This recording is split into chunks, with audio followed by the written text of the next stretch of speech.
Bismillahirrahmanirrahim. Assalamualaikum warahmatullahi wabarakatuh. Alhamdulillah. Alhamdulillah na'madullah wa nashkurullah subhanahu wa ta'ala. Ashhadu an la ilaha illallah wahdahu la syarika lah. Wa ashhadu anna sayyidana Muhammadan abduhu wa rasuluh wa safiyuhu wa khaliluh. Allahumma salli ala atqa khalqillah wa ala habbi khalqillah wa ala athani khalqillah sayyidina wa habibina wa qurratu a'yunina Muhammad ibn Abdullah sallallahu alaihi wa ala alihi wa sahbihi wa mawalah salatan daimaini ila yaumil qiyamah wa la haula wa la quwwata illa billah. Amma ba'du, fa ya ayyuhal hadirin hadratul muhtaram yang saya muliakan, Bapak KUA yang berhadir, yang saya muliakan para alim ulama, para tengku, para asatid, yang saya muliakan orang tua daripada pihak Lintu Baru dan Darat Baru, dan juga yang saya muliakan Lintu Baru dan Darat Baru yang dimana telah melangsungkan akad nikah pada pagi yang mulia ini. Alhamdulillah, kita memuji kepada Allah Subhanahu wa ta'ala pada pagi yang mulia ini di masjid Allah, di rumahnya Allah yang mulia ini. Kita telah melangsungkan akad nikah yang dimana nikah merupakan bagian daripada syariat baginda besar Nabi Muhammad SAW. Bahkan Sayyidina Muhammad SAW beliau bersabda, an-nikah sunnati faman raghiba an sunnati falaysa minni.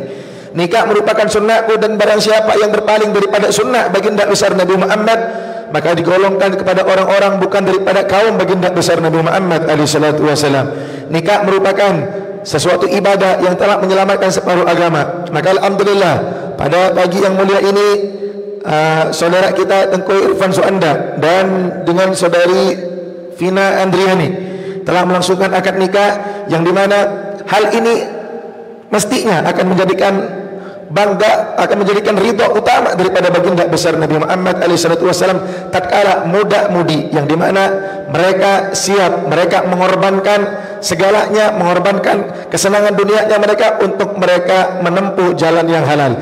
Di saat banyaknya fitnah di zaman ini yang dimana para muda-mudi mereka lebih memilih untuk menempuh jalan yang diharamkan oleh Allah Subhanahu wa ta'ala.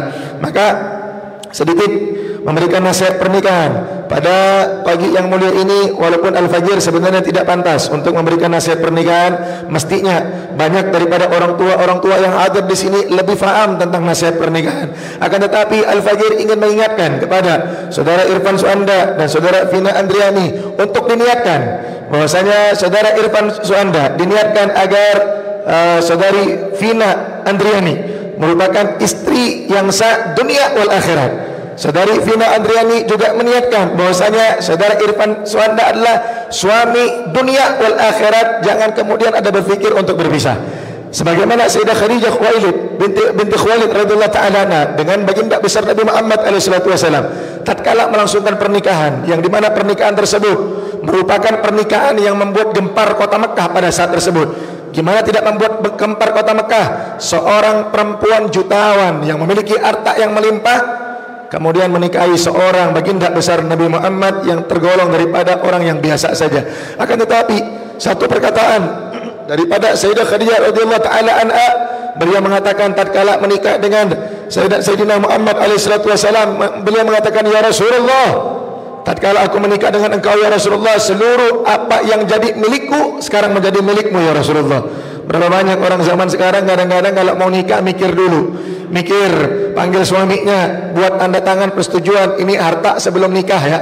Kalau umpama cerai nanti ini enggak masuk harta gono gini lah, belum langsung ke pernikahan sudah mikir cerai bagaimana hadirin. Padahal Allah berfirman, ana inda dhanni abdi bi, aku tergantung prasangka hambaku terhadap diriku, kata Allah Subhanahu wa ta'ala. Maka berapa banyak hamba yang bercerai zaman sekarang karena dia punya prasangka kepada Allah bahwasanya pernikahannya tidak lama.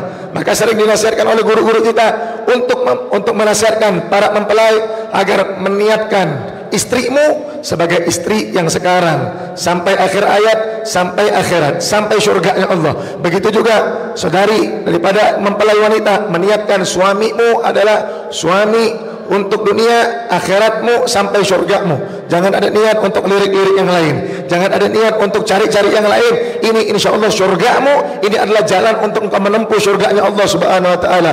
Baginda besar Nabi Muhammad tatkala selepas menikahkan putrinya tercinta Sayyidah Fatimah Az-Zahra radhiyallahu taala anha dengan Sayyidina Ali ibn Abi Thalib, Sayyidina Ali bin Abi Thalib datang ke rumah baginda Nabi Muhammad dengan Sayyidah Fatimah.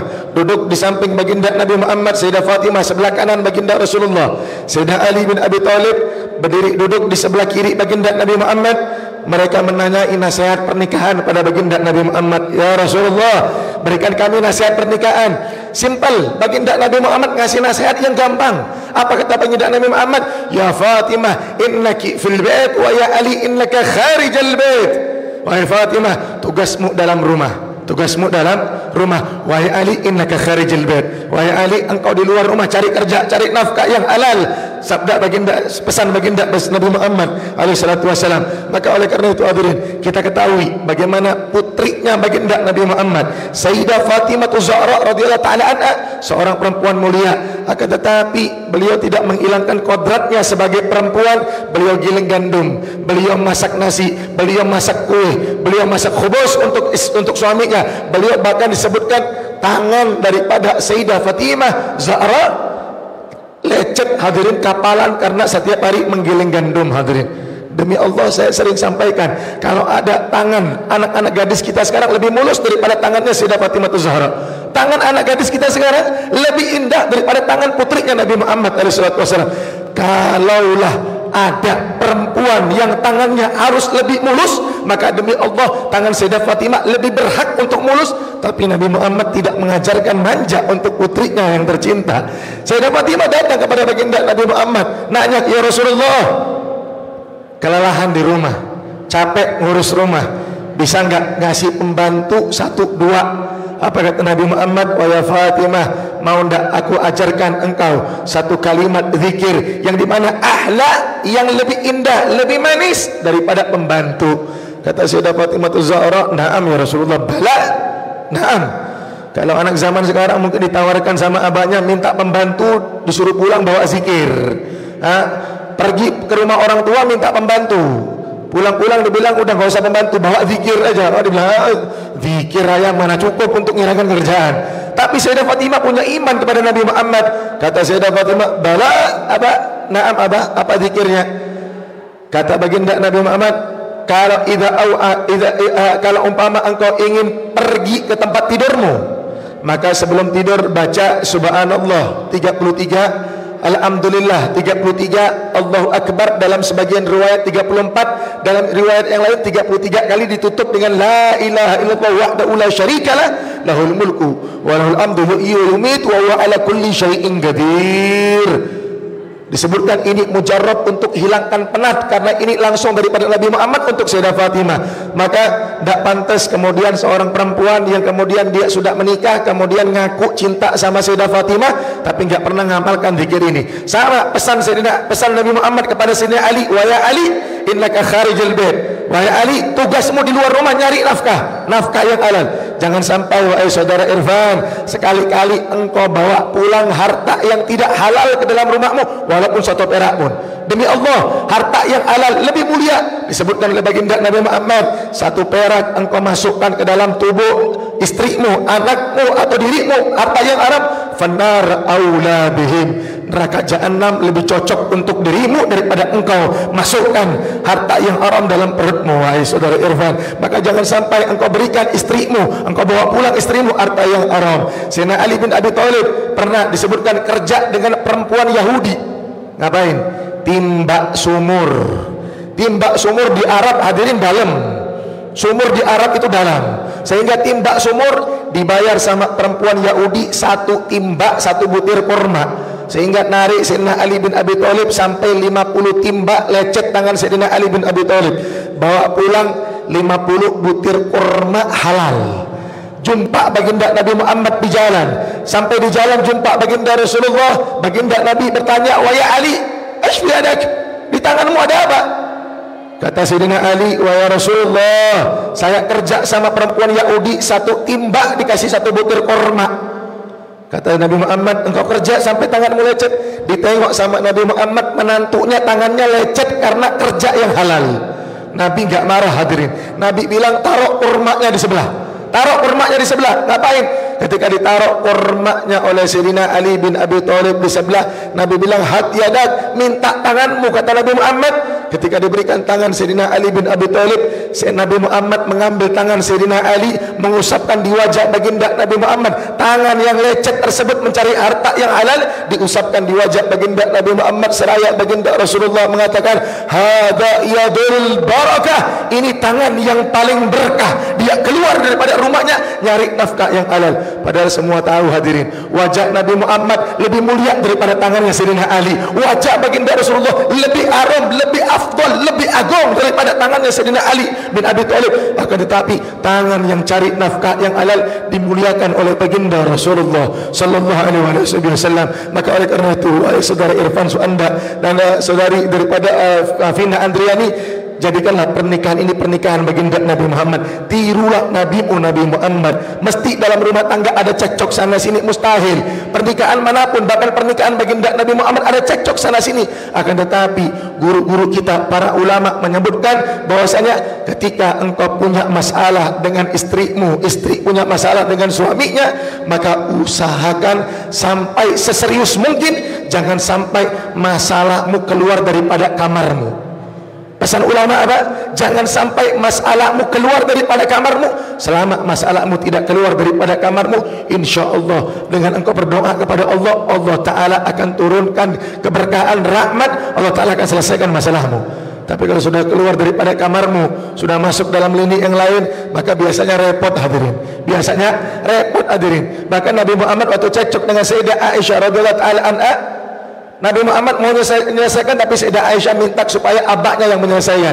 Abahnya yang menyelesaikan. Sayyidina Abu Bakar Siddiq datang ke rumah baginda Nabi Muhammad, dudukkan baginda Nabi Muhammad di kanan, Sayyidah Aisyah di kiri hadirin. Dibuat adil sebagaimana Islam. Sayyidina Abu Bakar Siddiq waktu diminta untuk jadi utusan menengahi rumah tangga baginda Nabi Muhammad, karena Nabi bilang sama Sayyidah Aisyah, kalau memang perlu ada yang menengahi, ayo siapa? Kata Sayyidah Aisyah, kalau begitu saya minta Abu Bakar Siddiq. Sayyidah Aisyah pinter, yang menengahi abahnya sendiri, biar dibela hadirin.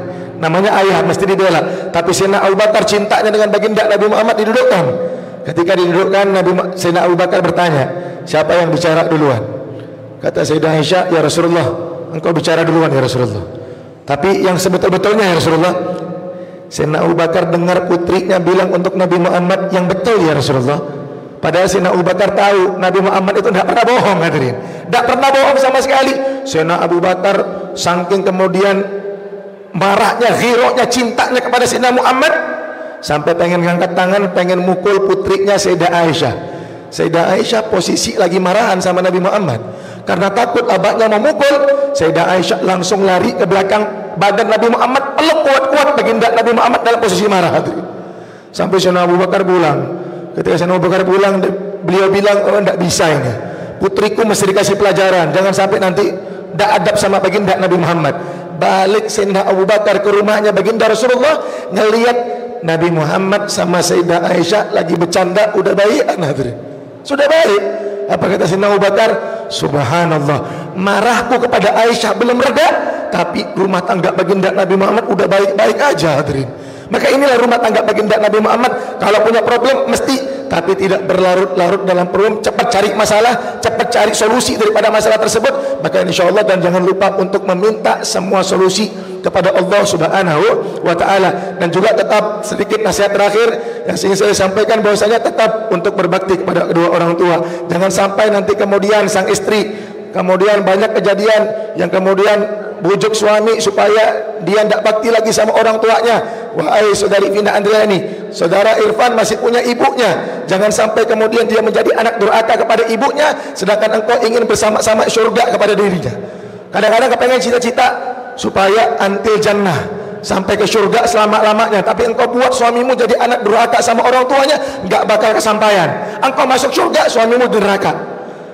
Selama dia masih durhaka sama orang tuanya, maka dia dapat neraka jahanam, VIP neraka jahanam hadirin. Maka jangan sampai, tugas anda adalah untuk, kalau umpama suamimu bahkan marah sama uminya, malah tugasmu adalah untuk buat dia jadi anak yang bakti sama orang tuanya supaya bisa sama-sama di surga. Sama juga saudara Irfan, bahwasanya saudara Vina Andriani masih punya orang tua barangkali, abah atau uminya, maka jangan sampai engkau renggangkan hubungan mereka berdua sehingga supaya semua keluargamu bisa masuk ke dalam surganya Allah Subhanahu wa taala. Maka mudah-mudahan majelis pernikahan akad nikah pada pagi yang mulia ini menjadi majelis akad nikah yang paling diberkahi oleh Allah Subhanahu wa taala.